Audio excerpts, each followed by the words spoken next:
is Agnes, and I'm the game director for Vanilla Minecraft. And the main reason we make Minecraft is to spread as much happiness and inspiration as possible. We want to bring smiles, and the game drops gives us a chance to do so more often and in a sustainable way. And I find that really precious. So far this year, we have released 2 game drops, and we got 2 more on the way. First is the Copper Age, which many of you might be familiar with. And a bit later in the show, we will be revealing an entirely new drop with features you haven't seen before, including a new mob.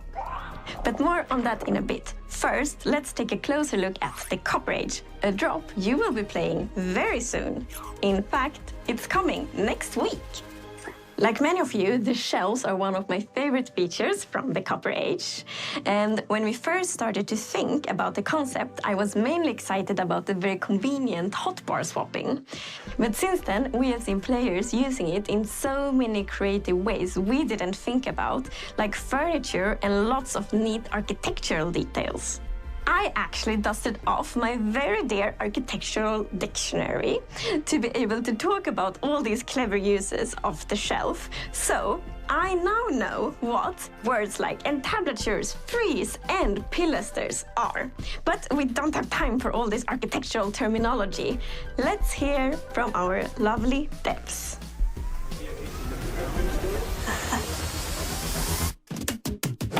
So the Copper Age is coming in just a few days, and it's going to expand quite a lot what you can do with copper in the game.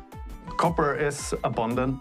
I always find, much more copper than I do coal or iron or other precious materials when mining.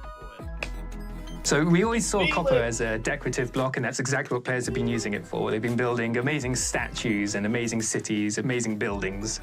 But now we're going to introduce some more uses for copper.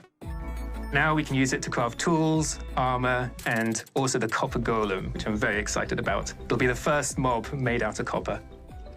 So the Copper Golem is a new sort of friend to have in your base who's going to go through and help you organize your very messy chests, if you're anything like me. Move items from the copper chest you put things in into nearby normal chests with similar items in. So the copper golem, it's pretty small. It's a lot smaller than the iron golem. But my favorite thing is the way we've animated it, with its limbs like clicking around and the way its head turns. I absolutely love it. And it's really cute now with the eyes lighting up when it's active, the noises it makes. In my head, it sounds way more like a beep boop robot than it actually does in the game, but it's like, wee, beep, beep. What really, really adds the cherry on top is the sound effects from Sandra. They just really make it feel like something's alive in your base. Starting to work with the sound on this, I wanted the fundamental to be like metal stuff, but with a hint of something more playful. This could be a good spin sound, I think. The Copper Golem doesn't have this ambient, idle sounds that it just makes when it walks around like most mobs do. So the personality would have to be in its movement. I wanted to create a voice of these like metal sounds. The Copper Golem spinning its head, and it's like something like this. I recorded my own voice for the hurts and death sounds. It's actually me. Dying. Don't hit them. Unless you want to hear my voice.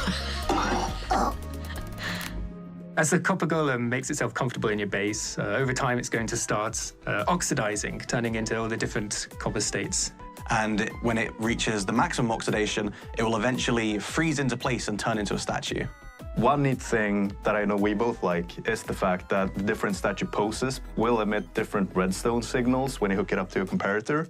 So using that, you can make these cool like password locks to your vault in your base with all of your loot in, where you need to have like sitting, standing, running golem, and then the pistons will open and your chest is right there. And of course, you can bring it back to its moving, sorting self by scraping that oxidization off, so it's not permanent.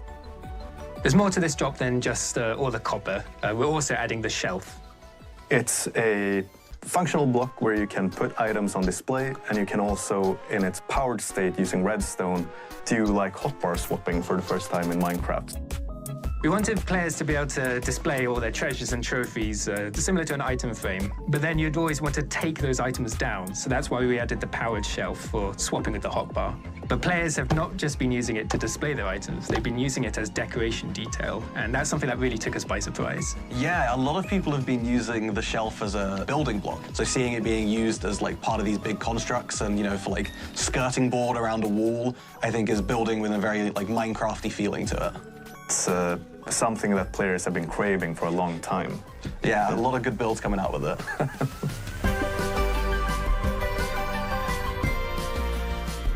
The Copper Age is just days away, and with this we want to sort of fulfill copper as a full material tier, adding armor, weapons, tools. And it's introducing, dare I say, the new cutest mob in the game with the Copper Golem. Ooh, you're very wrong. What are you talking about? The cutest? The golem? Are you forgetting the Happy Ghast?